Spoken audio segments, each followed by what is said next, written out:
Picture this: a quiet American sunrise over miles of golden farmland. Soybean fields stretching out like a patchwork quilt, dew glimmering, tractors humming, and farmers sipping coffee before another long day. It all looks peaceful, almost old-fashioned. But beneath that calm scene lives a story that feels more like a geopolitical thriller than a farming tale. Because one small bean ended up smack in the middle of the biggest economic tug-of-war on Earth, and most folks never saw it coming. Welcome to the battlefield where grain bins replaced grenades and tariffs hit harder than tanks. Today, we are stepping into the hidden war over soybeans and how this simple crop became a bargaining chip between Washington and Beijing.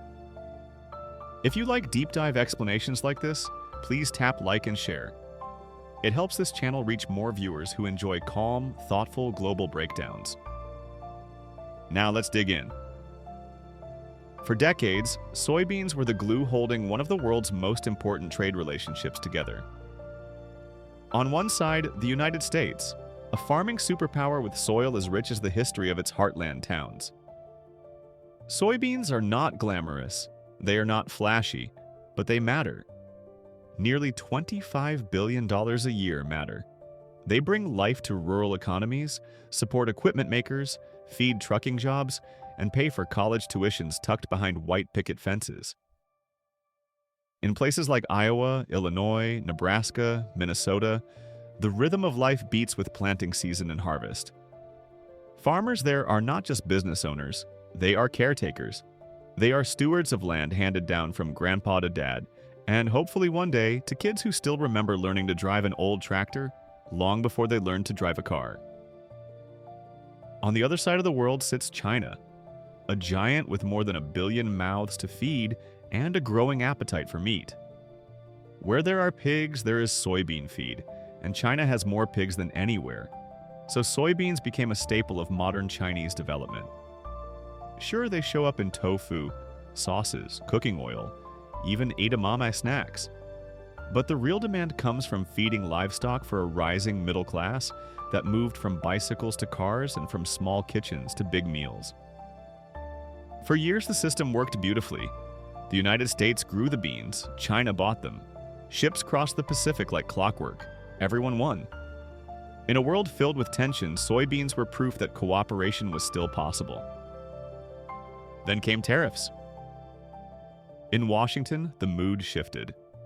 Concerns over technology theft, supply chains, and national interest bubbled into politics. The United States put tariffs on Chinese goods. China answered by targeting the most symbolic American export it could: agriculture, not steel, not oil, soybeans. Why soybeans? Because this was not just economics, it was strategy. Soybean states carry political weight, rural voters help shape elections, and China understood that pressure on those farm towns would echo all the way to the White House. Suddenly the ships stopped. Orders vanished, a drop from nearly 2 million metric tons to zero in 1 month. Farmers stared at full grain bins and empty contracts. That bean that once traveled too fast to hold now sat still, almost mocking them. You could feel the anxiety in farm supply stores, at grain elevators, in county fairgrounds where folks talk weather and soy futures instead of sports scores. Every harvest season has nerves, but this one had fear mixed in. Americans often picture trade battles happening in shiny skyscrapers or conference rooms.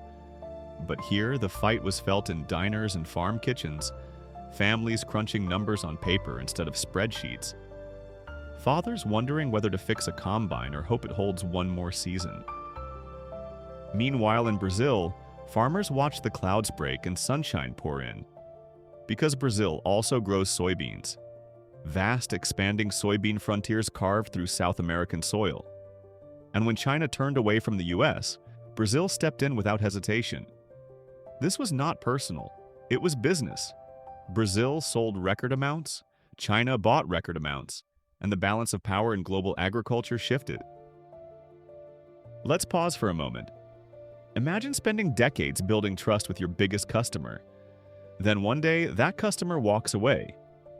Not because your product is bad, but because politics hijacked economics. That is the sting U.S. farmers felt. If you are still with me, let me ask for a small favor. Drop a comment below and tell me what you think. Should food and farming ever be part of a trade war, or should agriculture stay neutral in global disputes? I would love to hear your thoughts. Now, back to our story. The pain was not just emotional. Billions evaporated from farm income. Government support programs helped, but they were a patch, not a cure. The shock revealed something many never realized. Food can be as strategic as microchips, and a soybean can be as political as a missile treaty. This episode also showed how fragile global supply chains really are. When everyone gets along, trade flows easy. But the moment trust cracks, every shipment becomes a bargaining piece. And when two giants compete, smaller players jump in. Brazil surged, Argentina adjusted. Even Russia and African nations started eyeing soybean expansion like prospectors chasing gold. Meanwhile, the United States realized something. Losing market share is easy. Winning it back is hard. China did resume some buying later, but the trust was shaken.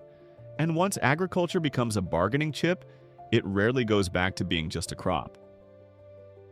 Farmers adapted as they always do. Farming is a long game. Nobody plants corn or soybeans without patience.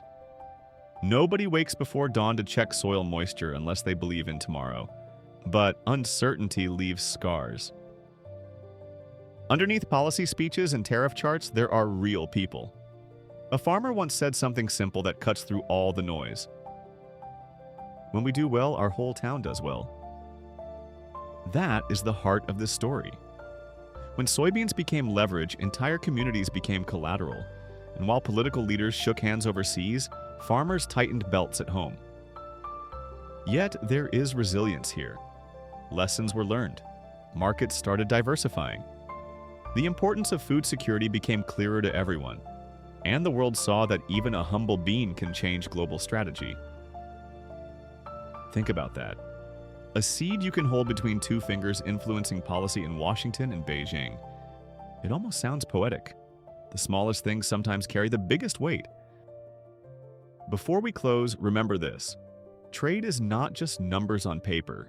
It is families, workers, ports, rail lines, truck drivers, seed sellers, grain handlers, and whole communities tied together. Agriculture is not a chess piece, though it is treated like one. It is the backbone of nations and the lifeline of families. So next time someone mentions the US-China trade war, remember the soybean. Not because it is glamorous, but because it reminds us how interconnected we are, and how fragile those ties can be when politics rises like storm clouds over a quiet field. Thank you for sticking with this story. If you enjoyed it and value calm, well-researched global economic content, please like, subscribe, and ring the notification bell so you never miss future videos. And as always, thanks for watching. Your time means a lot.